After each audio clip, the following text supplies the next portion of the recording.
Thank you, Miami, for the last 3 years in this amazing city. The whole world shut down, but Miami welcomed us with open arms. We want to show Bitcoin to the whole world. We are taking the conference on the road to set the stage for Bitcoin in a new city.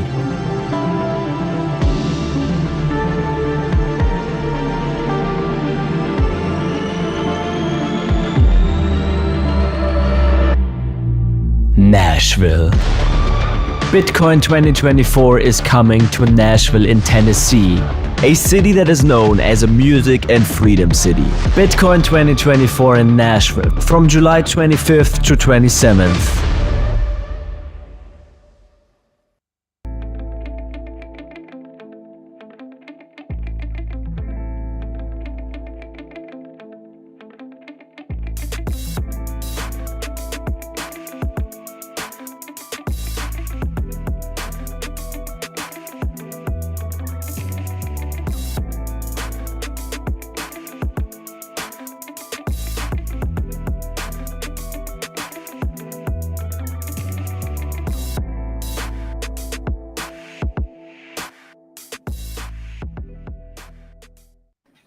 What is up, everybody? Welcome back to FedWatch, your home for Bitcoin and macro with a little contrarian twist.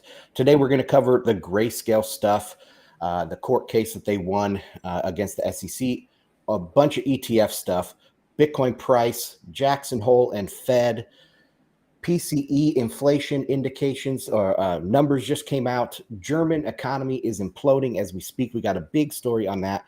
African coups. I mean, it seems like all sorts of things are happening in Bitcoin and macro right now. Let me bring on my co-host, Nolan Bauerle. How are you doing today, man? I love life, and I'm coming at you in some kind of lower resolution because I'm broadcasting from my Starlink. And I think all the legal hangups that Elon had this week by the action that he has against the glass house situation. You know, he's getting investigated at Tesla for the glass house project. And then he's also got the other, it looks like criminal activity that he didn't allow refugees to be hired in the rockets that they were making. So my Starlink is not working great. So they got troubles over there. I think they're diverting some money. Is it affected by cloud cover? Because we just had the hurricane come through, and you guys might be getting some after effects of that. No, it's exactly what it is. Yeah, it's all cloud cover. Although it was yesterday. Today is as blue a sky as you will see. It is cool and crisp. We were not 40 degrees this morning, so there's something else coming. Well, you drag down all the heat when you get that kind of those big systems, right? They actually make it cooler, so it sucks so much air down that we end up getting some of the northern stuff. So we woke up to like a 40, low 40s this morning. Low 40s. It's already back up to, we're closing in on 80 today. We're gonna have a nice hot day. Well, we're almost in September. The summer is drawing to an end here. September 1st is our big day for the ETFs. We're going to definitely talk about what we expect coming up tomorrow on the big announcement day. But before that, do you have any more plugs up front? Do you want to talk about Amsterdam before we jump into this? Indeed, I do. I would like to invite everyone to Amsterdam, October 12th and 13th. I just got off. I'm gonna pique your curiosity. I'm not gonna say the name, but we have an amazing speaker that just reached out. 2 speakers actually that just reached out, and they're gonna be great. So I can't say the name yet, but they're gonna get us in the center of attention anyway, I think. So looking forward to being at the center of attention, October 12th and 13th. We're going to be talking about how great the Europeans got the energy policies. We're going to talk about it on our show today. You're going to hear all about it in Amsterdam. Of course, we are going to be dunking on the know-it-all energy policies of European governments over the past few years, basically starting to help make that case of why you should separate government from money in the first place. Energy is going to be the big wedge, and you're going to have a lot of content there. You're going to hear all about how the deputized banking system is never going to be able to create the kind of energy that we need, and how Bitcoin is involved in all of that. So it'll be a good show. And if you want to hear any, times we pump that show, that's my show every morning, The Breakup, at 8 a.m. Eastern time, where we talk about all this kind of stuff too. And we talk a lot about the speakers, and sometimes you get a little hint about who's coming. Right? Yeah, well, you guys had some great guests down there in Miami this year. I think you over delivered down there in Miami, especially on the political front. We do have a political tweet embedded in our slides today, so we will cover that. But yeah, looking forward to Amsterdam. I am not going, but I will definitely be watching any live streams that you guys have. So, all right. And my plug, bitcoinandmarkets.com. That's my own podcast. I cover all of these topics with a little bit less emphasis on the central banks and a little bit more on Bitcoin and monetary matters. But okay, let's jump into the slides here. This is the daily chart, and that red line is the September 1st deadline, which is tomorrow. And with the pump from the Grayscale thing that just came out this week, we jumped over the 200-day moving average. I said, oh yeah, baby, we're on fire here, ready to hit September 1st. And now we have fallen back below the 200-day, not looking strong whatsoever. We didn't even get to the 50-day to be rejected. We fell before that. So that is looking very weak to me. If we go to the next slide, that is the weekly chart. And the 200-week and the 200-day are pretty close to each other here. And we got rejected from the 200-week as well. So overall, this little rally that we've had since the Grayscale news is not looking very strong, which tells me that, or lets me believe that tomorrow is probably going to be delay, and we probably have a few more weeks of downward price movement before we turn around. Any comments on the price chart here, Nolan? No, that one really did surprise me what happened this week. Of course, it's one of those weird things where even though we knew this legally was coming, if you spent too much time looking at the law, right, or what was actually being challenged, you had too much detail in that you knew that it wasn't going to be an ETF automatically. It was really just a do-over. So sometimes you get punished for looking too closely and following the law too much, because this did create that sentiment that this was a reality, that we were heading into a verified ETF world, which I think it does indicate, right? I think it does indicate. We're going to be talking more about that, so I don't want to spoil too much of my opinion on it. But yeah, it was a big surprise. The downward spike here as well that we experienced yesterday also sort of surprised me. You know, I didn't see either of them coming, which makes me think exactly that. It was just this weird little occasion, a couple of active people, and this is the result. Yeah, well, in the military, in the Air Force, we call that having your head down in the cockpit and not looking out, right? You're too much in the weeds, looking at all the metrics and all the statistics, and you're not like looking at the bigger picture. So yeah, that's a great point. I don't have anything else on the price other than talking about what I expect in coming weeks after this decision tomorrow. So let's go on to our big segment, dun, dun, dun, dun, dun, dun, dun, dun, dun, ETF watch. So this is our just image that we've showed the last couple weeks of all the deadlines, what the second deadline and third deadline could be, all the way out to the final deadline out there in March for these ETFs. At the top there, I say Grayscale wins, paving way for approval. So yeah, this is what's coming up. Any comments on this one, or should we roll into a video of the Grayscale CEO talking about what happened? Uh-oh, we got some lag, I think, on Nolan here. Let's roll. Is he going to try to jump back in? Chris, how about we roll that video from, I think his name is Sonnenschein. He's the CEO of Grayscale, talking on financial media. Let's go. Now, after the U.S. court sort of gave you some runway to be able to launch a spot Bitcoin ETF, what do you do now? Yeah, so thank you so much for having me. Let's be clear about yesterday. So yesterday was the culmination of more than a year worth of litigation. The SEC denied GBTC's conversion to an ETF. We immediately filed a lawsuit. 14 months later now, we finally got a decision from the DC Circuit, and a panel of 3 judges unanimously voted and agreed with Grayscale, and that actually vacates the SEC denial order. Huge win for Grayscale, huge win for our investors, and really the crypto and investment community is as a whole. But there's a process here to the point that you're making, and there is a chance that the SEC looks to broaden this out, potentially fight the decision, bring this in front of a larger array of judges. And so if you're thinking about that potential process ahead, do you have any concerns that the race to bring an ETF to the market will leave you behind? Well, so today is day one of a 45-day period during which the SEC has the ability to request a rehearing.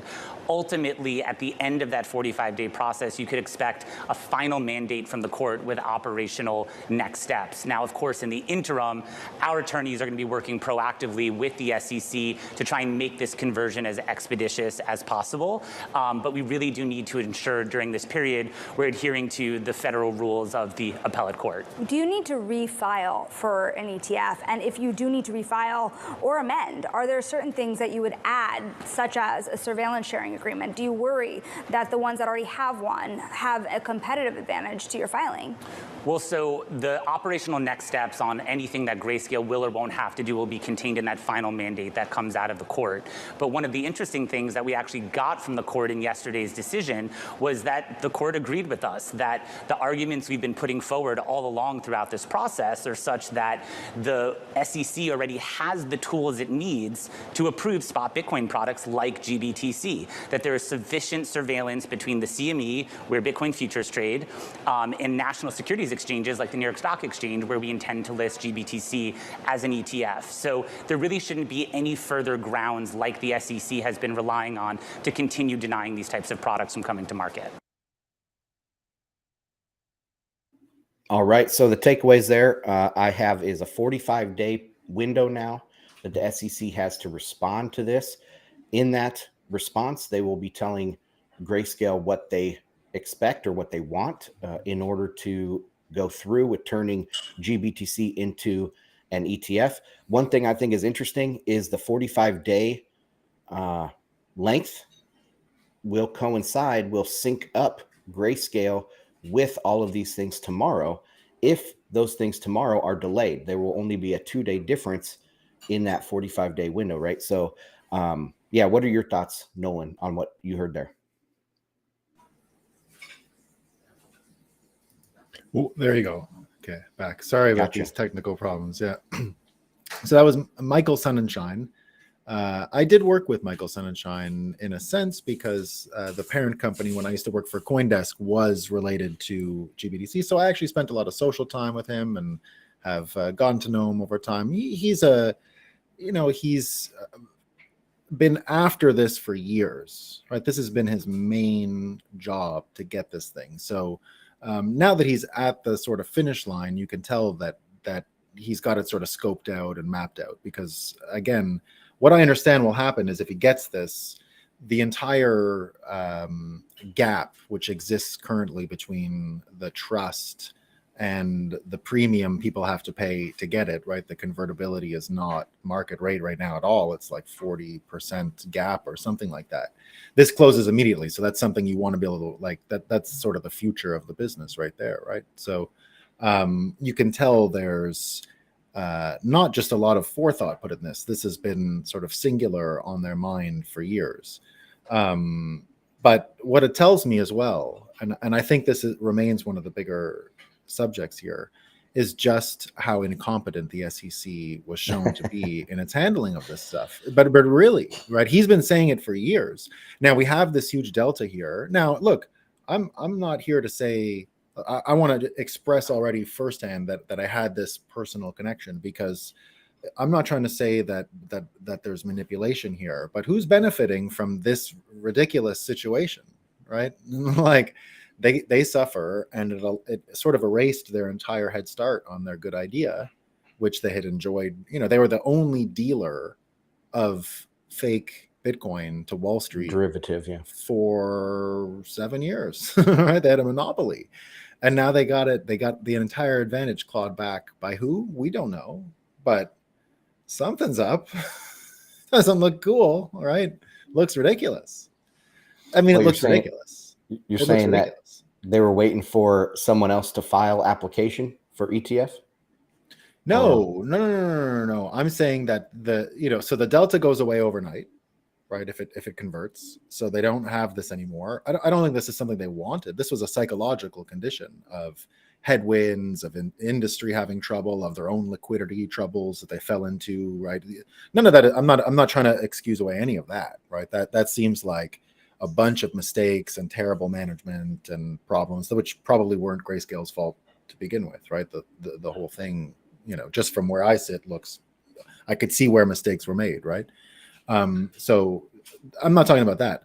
I'm talking about the advantage of delaying it for the crazy reasons that the SEC adjudicators gave in the first place, and how you have now an actual court, right? An actual court, not a fake court, right? Because the SEC is a fake court. Yeah. And not only is it a fake court, I say it, I'm not trying to be hyperbolic. There's an actual pending Supreme Court case where they're going to be looking at all of these quasi-judicial bodies that sit inside of administrators, because it is the very opposite of the definition of the separation of powers, right?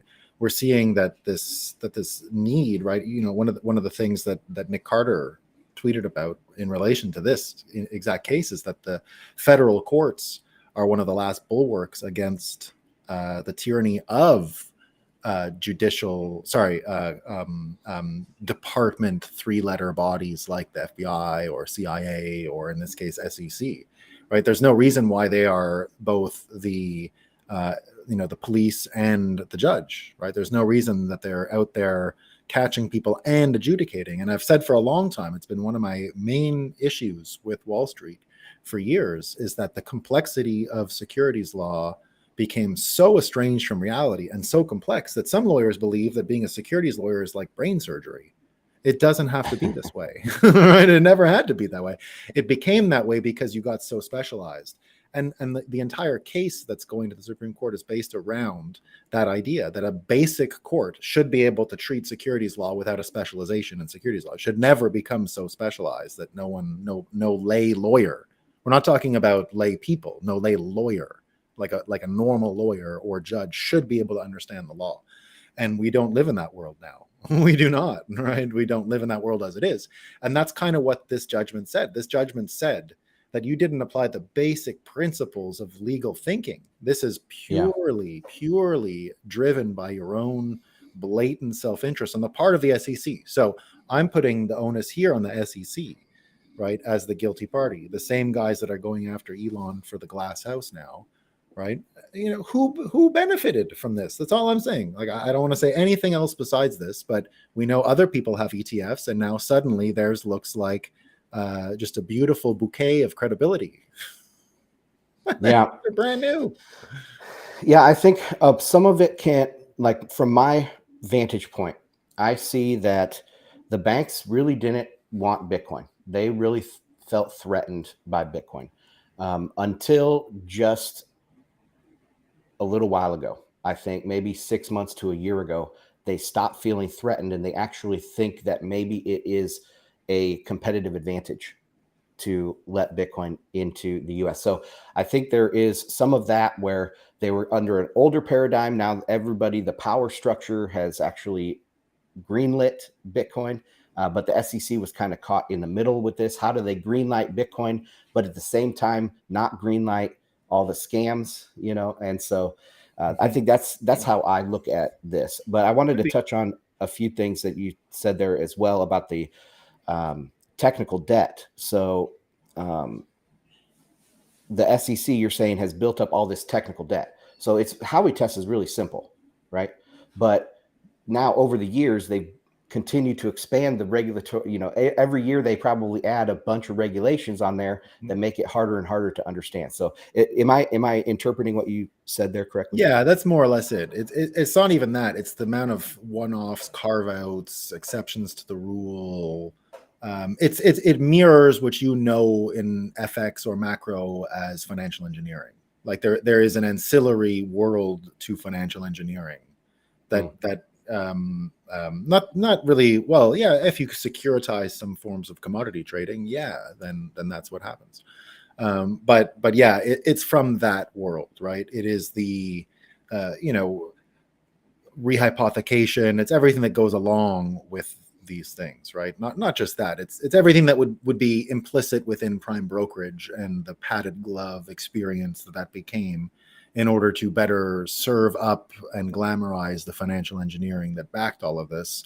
The back end of that, right? The literal back end of it was this completely captured regulatory body. Yeah. So now that you can see the divergence, like to me, they can bring what you have here to the Supreme Court for, I think it's the Jarush or Jarmusch. I can't remember the actual name of the case. I was trying to find it just before. I should have had it beforehand, but you can find it, right? It's out there, and it's sort of current.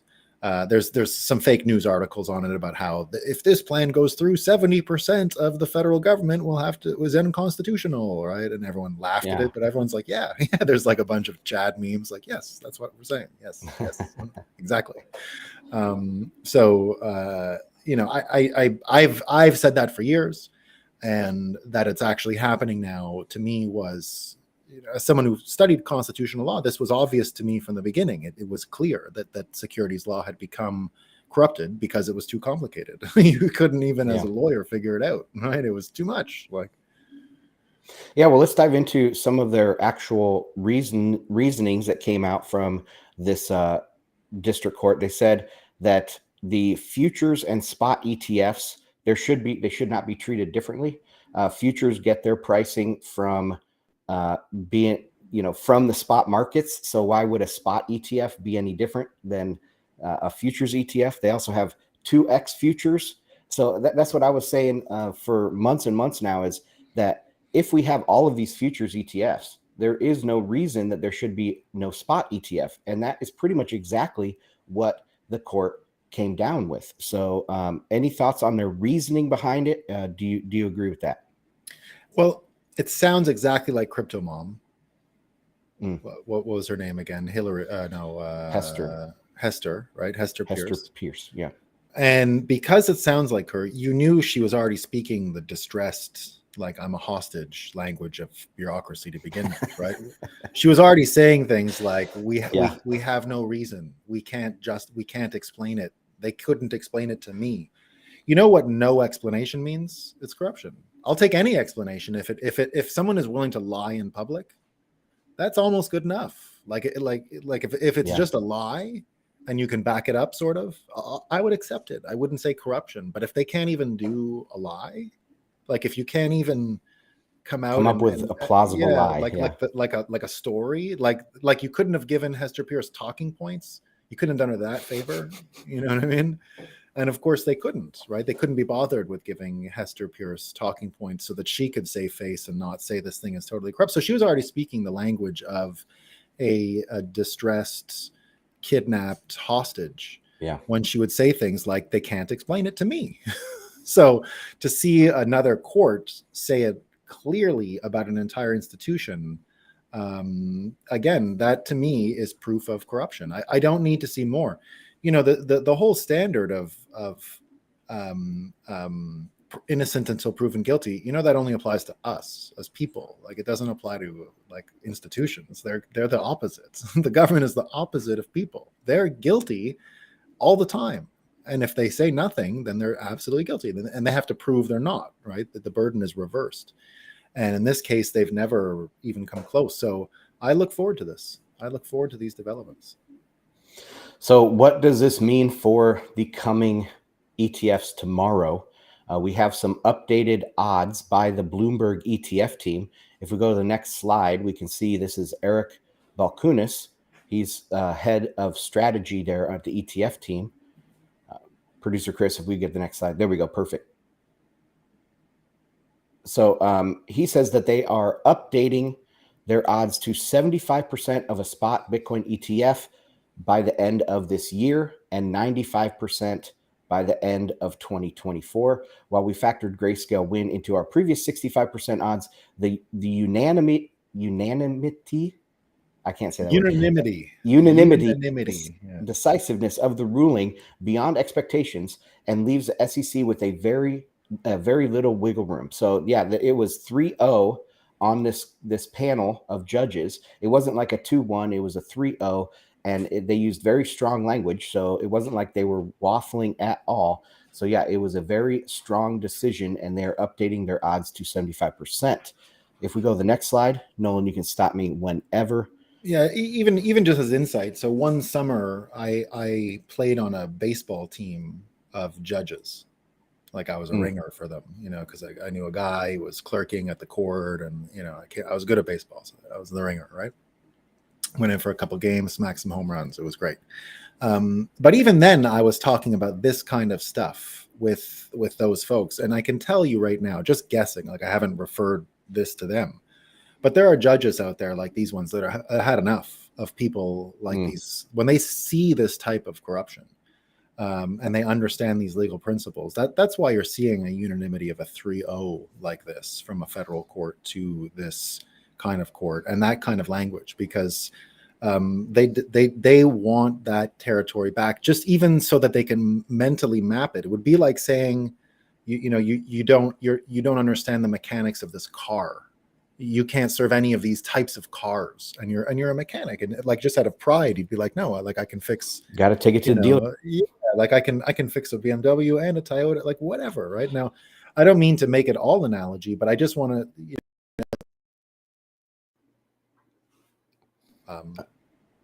You're cutting out. Yeah, judges out there that want to do this. Understood. Yeah, I think you are. That makes sense when you put it like that. I do think that makes sense, that the district courts, which this is the level of court under the Supreme Court, one under the Supreme Court, and so being 3-0, that says something huge. That means that there was some titanic misunderstanding between the SEC and these top level judges, which is pretty fascinating. If we go to the next slide, this is Eric Balchunas again, and he says that, man, they're starting to cover this ETF decision on mainstream media. And he says he hasn't, he's only seen it like once in 7 years. So this is a huge deal. I would say it's probably bigger than the gold ETF launch when that was. I doubt that was covered on the mainstream financial press. But this, just a one court decision on the way to a spot Bitcoin ETF, is getting all of these headlines. If you go to the next slide, this will show you how many headlines they actually got. You can see the New York Times, CNN, AP, Wall Street Journal, New York Post, Forbes, all had stories covering this. Again, first time in 7 years that Eric Balchunas has seen anything like this. What are your thoughts on the mainstream media coverage, Nolan? Yeah, I was breaking up a little, making sure I'm coming in clear. Yeah, there. Breaking up a little, making sure I'm coming in. Comes in cycles. I think this is great, and I think it's exactly what Bitcoiners have predicted in a very nuanced way, right? Because you have this whole conversation, political conversation now about backing the US dollar with Bitcoin.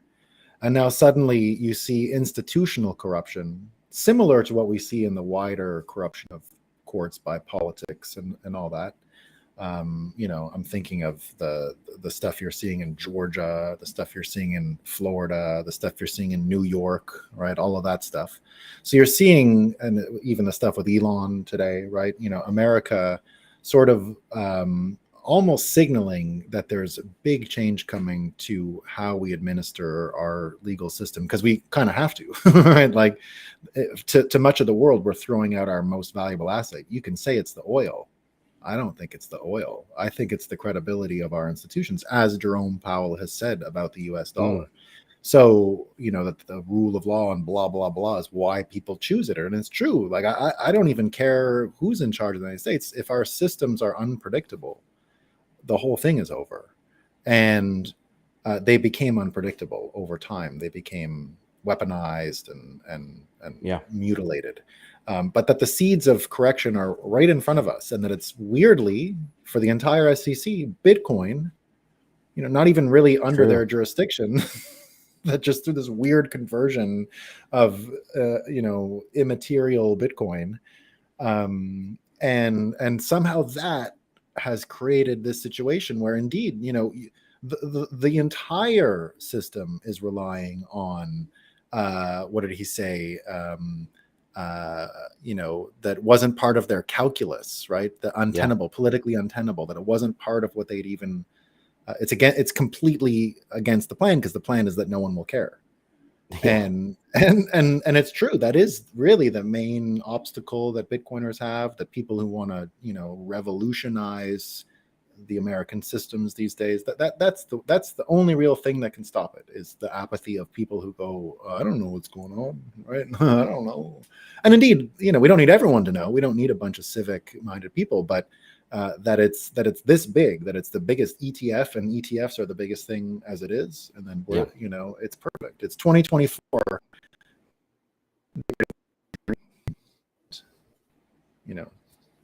The 2024, the way we could have dreamed 10 years ago, right? Yeah, absolutely. You make some great points. You made me think of, like, big shifts happen slowly. So it's not like one day they're going to come out and everything is going to be overruled. You have to chip away at it. And the US, and I would say, like, even large countries or large entities like the EU, political change is not a sports car where you can just change. It's a big container ship that takes a long time to turn. So I think what we're seeing here is the turning of the ship away from the direction we were going on. The way Davos was taking us down this road. And in the story on Germany here late in a couple minutes, we'll see that the sentiment has changed dramatically overnight. And now it's going to take a long time for the ship to turn, but the ship is turning. Let's go on to a couple more tweets, because I thought these were interesting. So he's talking about deadlines coming up tomorrow. He wouldn't be surprised if the SEC delays, given the rulings just happened. That said, not sure timelines will matter much in this situation. Probably more likely we wake up one day and hear the SEC is given in and launch is imminent. I also said that the Grayscale 45-day window now will match up very closely within 2 days to this delay, if they delay and they get 45 more days. So that is kind of the stars aligning a little bit on the delay. But then if you go to the next slide, I just took this from James Seifert. He's also on the Bloomberg ETF team. A little vote from his audience, about 1,000 votes, and 75% are voting for a delay tomorrow. Do you have any comments on that? I have one more ETF slide. Yeah, I feel like delay is sort of in the cards. This is one of those Fridays in America where the least amount of people are paying attention. So you'd be the most courageous to give bad news. Labor Day, yeah. So it is a holiday, right? And it's a pretty significant, like, end of summer type of holiday. So it's you can count on people stuck in traffic and traveling tomorrow. So yeah, I would imagine, if I was just thinking from the media point of view, I would have That's a great point. Worries about hiding bad news tomorrow. Yeah, that's a very good point. Also, America is unique because we have politicians like Vivek, who is speaking directly about this SEC decision. If we go to the next slide, we can see he said the shadow government in DC, that's kind of what you were talking about there, Nolan, is out of control, and the federal courts are our only remaining line of defense. He says, let's keep Bitcoin innovation in the US instead of overseas. And on day one, he is going to take it to all of these people. So this Bitcoin is right in the thick of it. This decision has brought this topic to the mainstream media, to political candidates, to everything. And truthfully, Bitcoin did it with the Assange thing, and to understand that the CIA and NSA were manufacturing news to begin with. Don't forget, Assange's entire thing was built on Bitcoin. So we already, Satoshi has got the closest to punching the three-letter agencies in the face and gathering all the benefits that comes with that than any other movement in the history of the world when you add it up. And we're right on top of them here with this one. And like you said, when change can come quick, I do expect the Supreme Court to make this decision that I mentioned, right? Which is going to say, basically, you can keep all these EPAs and all that, but you lose the judges. You lose the enforcement angle, because that's judgment. And you might get the regulation making power, fine, but it's got to sync with the separation of powers correctly. So you're setting the stage for dramatic revisal of the U.S. system. Much like, you know, what we've said before, that everything you build from World War II, which was this bureaucratic adjudicative state inside, will be erased. It'll go back to the simpler times of a court and you know, a regulatory body. Yes, we are headed for some sort of hard fork to get all that technical debt out of the bureaucracy. All right, that's all I have for ETFs. Any other new things you want to talk about ETF before we move on? No, that's thorough coverage, my friend. We're happy and excited to see what's happening, and it's one of the fun little games we can play while we're BTFDing. All right, well, this is Fed Watch, and the Fed had a big speech last Friday that we didn't get to cover because it came out. I don't need a slide yet, producer Chris. We'll talk about that next. So this was Jackson Hole. This is a big symposium there in is it Wyoming, right? Jackson Hole, Wyoming. The Kansas City Fed puts it on every year, and all the central bankers, who's who of central bankers, they come to the symposium and they talk about all their problems, maybe how to align their monetary policy. You know, how does the Fed raising rates affect the ECB, so on and so forth. But everyone was there, and Powell had a big speech. Last year's speech was much more anticipated than this year's speech, but it was short and sweet. So I just wanted to give you some highlights. The main things that stuck out to me, I mean, he did his boilerplate about inflation, or fighting inflation. They have a dual mandate, yada, yada, yada. But then he reiterated very forcefully that they are sticking with the 2% target, because there's been a lot of talk about moving it to 3% and just letting it run hot at 3% or whatever. But no, he reiterated multiple times in the speech that 2% is the target and will remain the target. And then the last thing that stood out to me was this quote at the end of his speech. He said, "Navigating by the stars in cloudy skies." I mean, what would you say you do here, Jerome Powell? So, Nolan, what are your thoughts? Well, I went with the interpretation of that, which is you're lost at sea. Because when are you? They don't know what they're lost at sea. I named my show that morning, "Lost at Sea." Powell admits Americans lost at sea, and I made a joke about it because, you know, one of my predictions always was that the Federal Reserve will destroy the Social Security and IRS system. They'll die. They were born together, and they will die together. And I've been thinking about that since I was originally orange pilled. And, you know, forget that's the next fight after the 3-letter agencies. Then we get to the final the boss. IRS. Yeah, the final bosses, right? So, but the first fights we get are these little guys, just the CIA.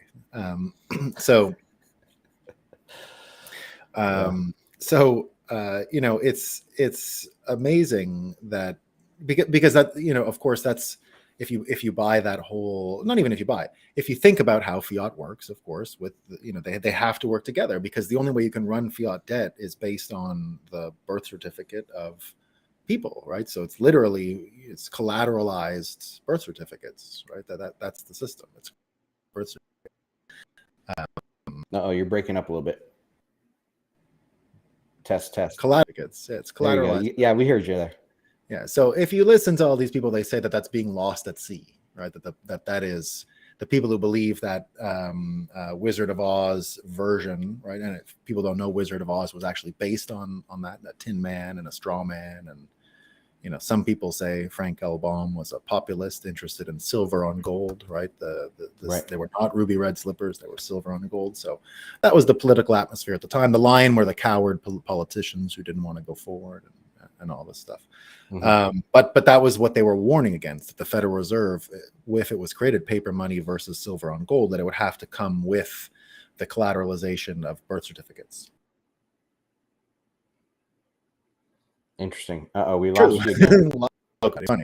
See, so that's how we can borrow all this money in your name. But we're also clearly lost at sea.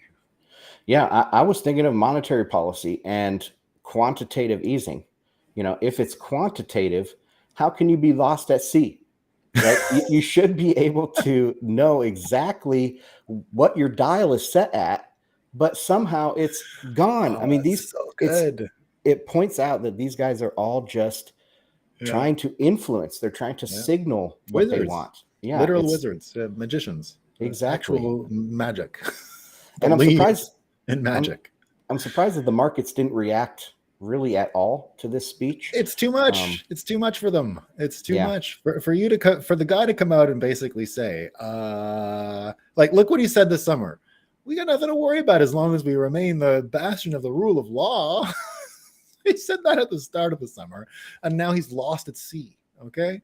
Right. This is another one of these people who looks like they're actually hostages, and they're trying to send smoke signals to people like, help, I'm lost at sea. It's great. You can't write a better script for how the Federal Reserve could have behaved this summer.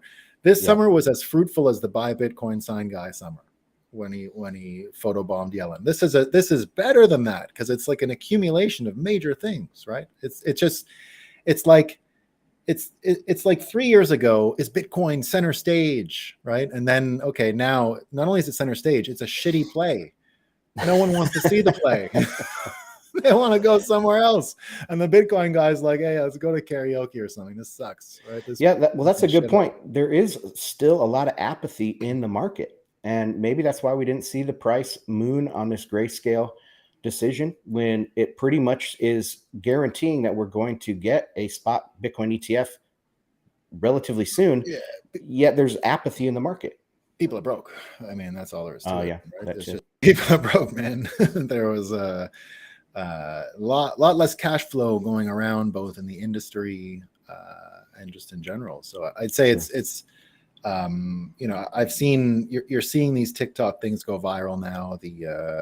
Is it worse than the Great Depression, what we're living through currently? So just doing the proportions, like things are rough out there. You still see it everywhere you go. I can't not see it, right? Even in small town America has homeless people now, like that. I don't remember ever seeing that in my life, like ever. Right? Ever, never, not even close. Yeah. Not even in my life. 3 years ago, never, no such thing. I mean, times are definitely tough. I think it's a stretch to compare it to bread lines and that kind of stuff during the Great Depression, but it is. Yeah, but they didn't eat the sludge we have, so they didn't have. They didn't have industrial lubricant food yet, so nutrition. they had the disadvantage. They actually had nutritional food. Yeah, I understand why there were bread lines when there was only food to eat and not dog food. Doritos. It made a difference. Yeah. Okay, well, let's look at the odds of the Fed's next move, which is coming up on the 20th, and we will definitely be covering that here on FedWatch. 86% for no hike, and we're getting close to this meeting. So 86% no hike. I'm thinking there, of course, my theory is that they will always follow the market. So if this continues, there will be no hike. Things are starting to actually turn around. I didn't include this slide, but the 10-year yield is dropping after it peaked about 4.25%. It is back down, getting close to 0.08% this morning. So it's starting to fall again. And of course, rates fall when there is crisis on the horizon because people are rushing into bonds. But that is all I have for the Fed. We also got some PCE numbers out of the United States. Now, this is the Fed's preferred inflation indicator, and I put the numbers there at the top of the slide. So the core PCE deflator, which is pretty much what Powell looks at solely for inflation, quote unquote inflation, even though this is prices. Month on month, 0.22%, which annualized, is still above 2%, but it's below 3% annualized. If you go on a month on month, you annualize the month on month, but the year over year change is still up there at 4.2%. Headline came in at 3.3% year on year. And you can see that it was a little bit of an uptick like we saw in the CPI as well. But nothing that I'm seeing in the numbers is saying that there is going to be a dramatic shift here in this downward trend. This is just a 1 month blip upwards. I mean, just look on the chart on the blue line. A few months back, we also had a little blip upward. A few months before that, we had a little blip upward and continued to fall. That's what I'm expecting here as well. Nolan, any thoughts on the Fed's upcoming meeting, raising, their policy, or the PCE numbers here? Um, I'm an accelerationist in many ways, so I want them to gun it. I want to see how far they're willing to go. So let them gun it. That's what I say. Well, I'm pulling for gunning it. Let's ram it. See how long it goes on for. Let's see. I want to see. I'm That curious. makes me think of Tom Luongo, friend of the show. We've interviewed him here on the past on FedWatch, and he was saying, "Oh, they're going to raise to 7%. They want to crush Davos." That was his thing. They want to crush Davos. There's this hard fork between Wall Street and the WEF. Wall Street wants to kick the WEF out, so they're going to raise rates. And my opinion was like yours. You're saying just rip the Band-Aid off. I was like, just raise it to 5% overnight. Like, why did they do a stair-step function if their goal was to wreck Davos? They would have just raised it right away. But so what are your thoughts? Do you think they are going to raise, or you don't think in those terms? No, I do. I think in those terms, and I understand why they spend so much time doing it. It's part of their they can't be as overt as we would like them to be sometimes for reasons that we can all understand, right? Because human language is not perfect and all that stuff.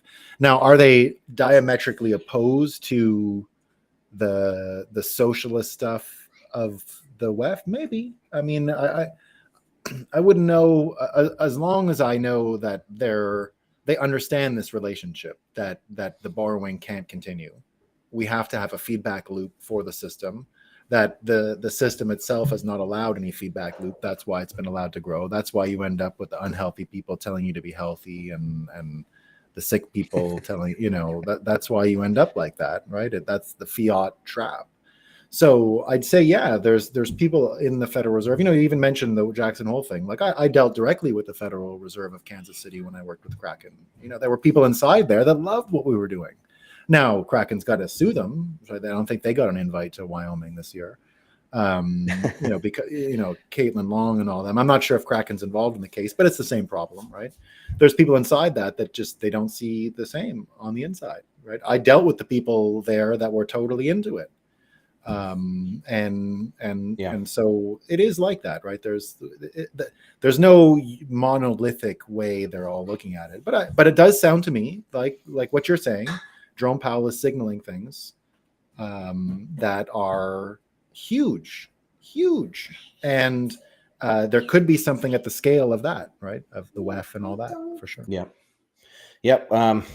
We all have our own slight conspiracy theories. That is mine. I think that it's Wall Street versus the WEF. So, okay, let's go on to the next story. Speaking of the WEF and Europe, I guess Davos is in Switzerland, not in Germany. But this is a story that just came up this morning from a German language news outlet.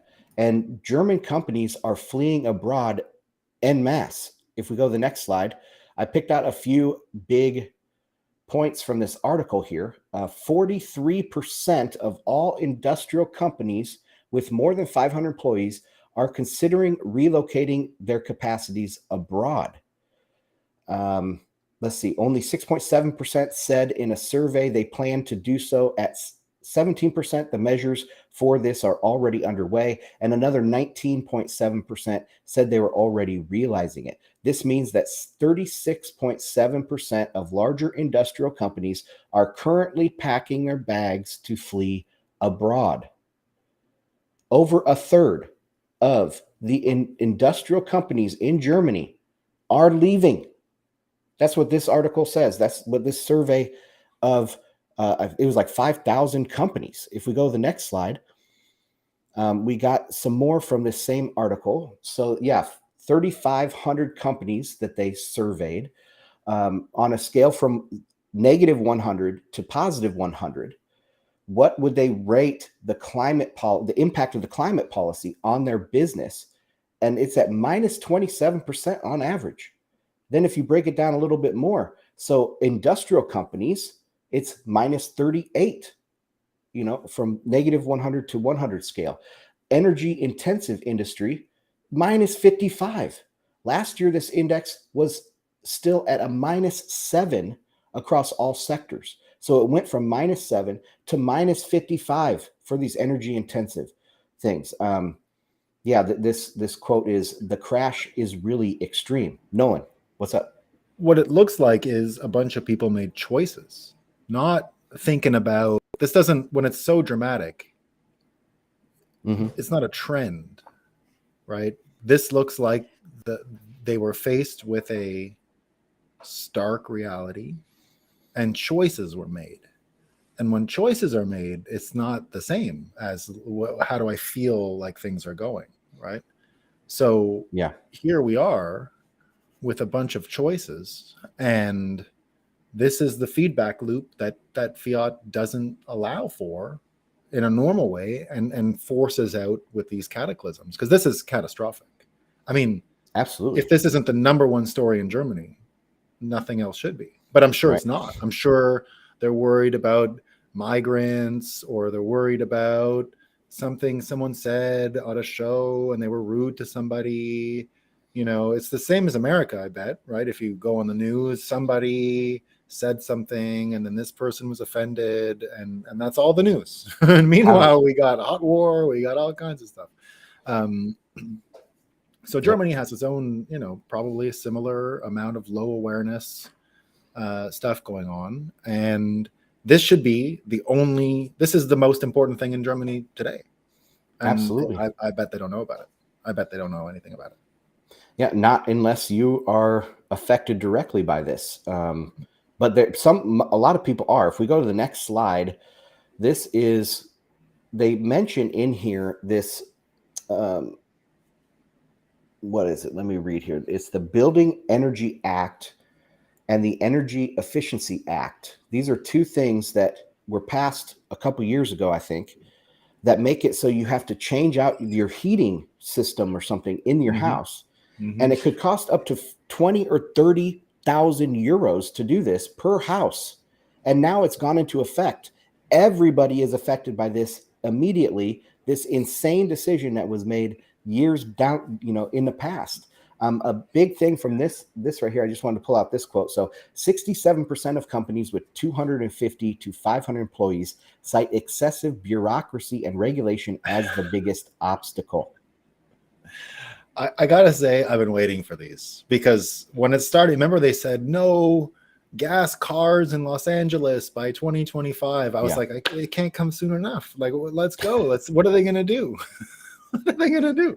So I'm glad these things are starting to come. And when they're like, oh, but we said 10 years ago, we sent an email. We published it. How come it didn't happen? One thing I've been saying is that you can't change physical reality. So even if these Davos types want to change and create their future, they still have to obey physical reality. And that's what they're running up against right now. I think it's crazy. But as you said there a second ago about, I can't remember exactly what you had mentioned, but you made me think of the AfD. So this is a right conservative party in Germany that is anti-NATO, anti-EU, and anti-Euro. And this is their latest numbers. If you go to the next slide, you can see that the AfD has gone, well, you said it was overnight. Well, it kind of is. AfD was around 9-10% in elections and in the polls, but overnight they've jumped up to 20%. And I bet this continues to accelerate. I bet they become the largest political party in Europe within the next few months. I think that is what's going to happen. And I think they've already got the benefit of getting some suppression this week. Like they tried to ban them and censor them this week, like overtly. They were not. It was like a Canadian style, like you can't talk, if you disagree with us at all. So there was a massive attempt at censorship of the AfD all week, but I believe it failed. But if it didn't, all the better. They're going to get more support. I think that's where a lot of the support came from this censorship tactic.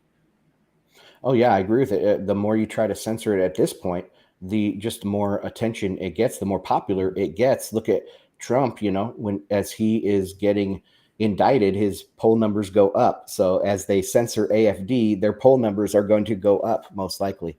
But yeah, It does not look good for Germany. I think an economic implosion could be coming in a very near future. And if they go to an anti-EU political stance, what happens to the EU? I mean, this could snowball extremely quickly. We love it. Let's go. I mean, you already have Meloni. You already have Meloni in Italy, and Le Pen. You wouldn't hesitate. And the French will be fine on their own. It doesn't matter. There's people in France that still only use the franc psychologically. You know that? No. They continue to translate the price into francs. They will not participate. They won't. They won't. That's funny. They won't participate. They'll find a way. They still have to pay in euros, but they will not think of the euro price. Right. They only want the franc price. And there are places that still will label the franc price and not the euro price for their benefit. Wow. There's like people who fought for those rights. Wow. Strangely, they were the same people. There used to be an old franc, and they used to have 2 listings of prices for them as well. So they just inherited that like 2 price listing system. Wow. Yeah. I mean, Europe could really snowball here. And when I could think about the next, like, say 12 months and Europe snowballing, China snowballing, where's all that money going to go? Most likely a lot of it's going to find its way into Bitcoin, but I think most of it is going to find its way into US markets. So that's very bullish, for my opinion, for the US. But that's all I have for this. I have one more story. We got 3 minutes. Let's see if we can cover this really quick. If we go to the next slide. So there has been another military coup in Africa, this time in Gabon, I think you say, or Gabon. Military officers announced on television channel Gabon 24 that election results were canceled, borders closed, and state institutions, including the Senate, National Assembly, and Constitutional Court, were dissolved overnight. And this is a statement from the military. They said, "In the name of the Gabonese people, we have decided to defend the peace by putting an end to the current regime. We call on the population for calm and serenity." And if you go to the next slide, this is a map of all the recent coups that have happened since 2020 in Africa. And one of my theses, or parts of my thesis here of the U.S. withdrawing from the world, is we're going to see more and more of this stuff going on. People think you get the evil United States out, it's going to be rainbows and sunshine and prosperity for everyone. But no, when you withdraw from the global hegemonic order of the U.S. being a policeman or peacekeeper, so to speak, you're going to get all these types of revolts and coups. So, Nolan, what are your thoughts? There is one counter to that. And while I would have agreed probably 100% with your sentiment just a few years ago, but COVID and being a Bitcoiner has taught us a little different. And, we see the U.S. presence being withdrawn, but a lot of these leaders, now I don't know each of them, I don't know every one of these cases, but I bet some of them anyway, were choices that were made in America to begin with, and the regimes that were there were likely constituted from an old world order where America did say who was the leader of these fake democracies. And so the institutions are gone, sure. But whoever's there, we can't just jump. Like, I don't know anything about it, like zero, right?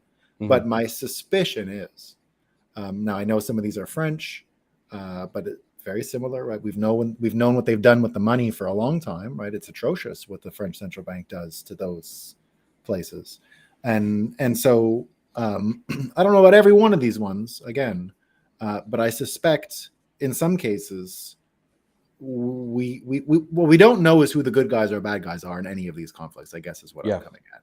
And we can't just go and assume that the U.S. going out is the removal of the good guy police officer, right? Absolutely not. Like it's the opposite, right? Absolutely not. But it is the removal of an expectation of a certain order. When we're changing the rules have changed, and we're not in the post-World War II hegemonic order anymore. We are in a lawless order. And so, the U.S. could be a bad guy. The U.S. could be a good guy. Russia could be financing somebody. China could be financing somebody. Who knows? But the point is that the institutions that kept the peace relatively are gone. And so we're not going to see that peace. There is no rule of international law anymore. And it even exactly on that, it doesn't look like any of these people are shy about it like they might have been once. You know, you might have got the entire attention of the United States a couple of years ago if you were just the one African country, but now it's happening all over the world. And so there is no like Gabon, like add it to the list, you know. Like, I don't even know which one. I don't know how, like I can't differentiate why the president was arrested for, like I can't keep the 4 of the cases separate. Like there should be a prize to name those alone, right? And now African countries with coups, like that's a whole, it's a game show into of itself. Like there's a lot going on here, right? So there's too much information, but it's happening fast, and maybe it's my my own orange lenses, but I see Bitcoin, you know, interacting with every one of these global events in some of the most interesting and consequential ways. We're right there. You know, well, happening. Bitcoin is definitely like a point of clarity that we can all look to and see. We know what Bitcoin is. We know what value it has. So that's all I have for today, Nolan. Any closing thoughts, or do you want to plug your show one more time? Yeah, just well, I'll plug this show again. Love joining you guys every Thursday. It's a fun time, 12:30. Let us know. We were talking a little bit of Friday, changing the day. We changed the dates before, but if you ever want to leave comments here, we're talking about it, but we're happy in the time slot we're in right now. Fridays are a good vibe, though, as we get into different weather in the autumn. You know, maybe this is a Friday vibe. You know, we can fit into the Friday afternoon thing. But that's not important. Otherwise, you can catch me every day at 8 a.m. on Rumble, on my own personal YouTube, CountBTC on YouTube. We also repost it every day on Nostr for all you guys who like Nostr. Trying to get the Zap. You should get on this too, Ansel. When I figure it out, I'll share it with you. But how to broadcast to the Zap stuff using your browser extension. I haven't been able to quite figure it out. I did it. I think I've been broadcasting at least one day, went onto Nostr live with the show, but it broke the Rumble rebroadcast. So I've had to reset everything and sort of start fresh. But there you go. 8 a.m. every day except Sunday, Eastern time, the breakup. Join us. It's a lot of fun. All right, guys. Thanks for joining Fed Watch. I'm Ansel Lindner. Check out bitcoinandmarkets.com for more of my stuff, and we'll see you on the next one. Bye.